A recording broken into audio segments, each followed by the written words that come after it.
এলসির মতো নির্ভরযোগ্য লেনদেনের মাধ্যমে হচ্ছে ডলার পাচার।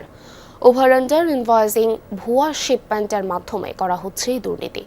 বাণিজ্যের আড়ালে বছরে কি পরিমাণ অর্থ পাচার হয় তার সঠিক পরিসংখ্যান না থাকলেও বিভিন্ন গবেষণা প্রতিষ্ঠানের মতে এই পরিমাণ প্রায় ১,৫০০ কোটি ডলারের কাছাকাছি। আর এর জন্য ব্যাংকিং খাতে তদারকির অভাব ও নীতিগত দুর্বলতাকেই দুষছেন তারা। সংকট মোকাবেলায় ডিজিটাল বাণিজ্য ও আন্তর্জাতিক বিভিন্ন ব্যবসায়িক চুক্তি যাচাই বাছাইয়ের দক্ষতা বাড়ানোর তাগিদ সকলের।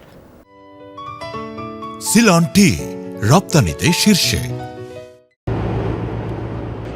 আমদানি রপ্তানিকারকদের মধ্যে লেনদেনের গ্যারান্টি দিতে ব্যাংক থেকে যে ঋণপত্র দেয়া হয় তাই লেটার অফ ক্রেডিট বা এলসি। এটি একই সাথে রপ্তানিকারকদের পণ্যের দাম আর আমদানিকারকদের সঠিক পণ্য পাওয়ার নিশ্চয়তা দেয়। অথচ লেনদেনের এই নির্ভরযোগ্য মাধ্যমেই এখন ব্যবহার হচ্ছে অর্থ পাচারের অন্যতম সেফ রুট হিসেবে। বছরে বাণিজ্যের আড়ালে কী পরিমাণ ডলার পাচার হয় তা ধারণা করা সম্ভব না। তবে মূলত 4টি কৌশল ব্যবহার করেই এই দুর্নীতি করছে অসাধু চক্র।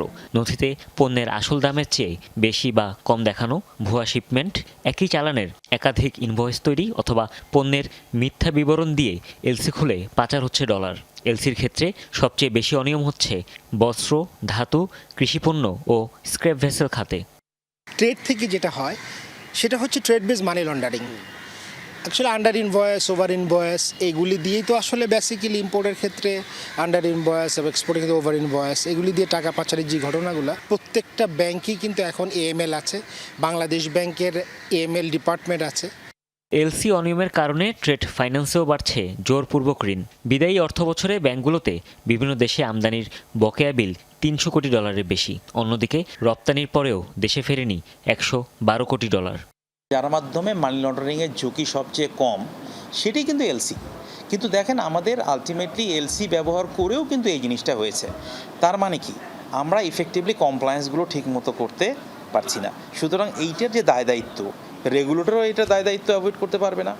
আমাদের পলিটিক্যাল সিনারিও যেরকম, এনভায়রনমেন্ট যেরকম, সেইটাও আমরা দায় দায়িত্ব অ্যাভয়েড করতে পারবো না। প্লাস ব্যাংকাররাও তো পারবেই না।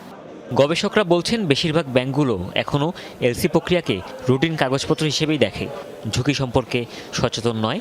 ফিনান্সিয়াল ইন্টেলিজেন্স ইউনিট এনবিআর আর বাংলাদেশ ব্যাংকের মধ্যে রয়েছে সমন্বয়ের অভাব।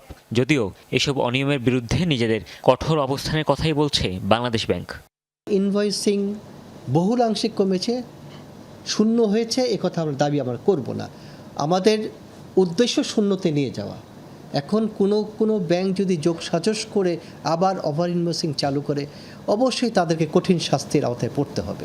এলডিসি উত্তরণের পর আন্তর্জাতিক বাণিজ্যের চুক্তি যাচাই বাছাইয়ে বড় ধরনের পরিবর্তন আসবে। তখন ব্যাংকগুলোর নজরদারি আর সক্ষমতা বৃদ্ধির সাথে ডিজিটাল বাণিজ্যে সাক্ষরতাও বাড়াতে হবে বলে মত গবেষকদের। হুমায়ুন রশিদ, যমুনা নিউজ, ঢাকা।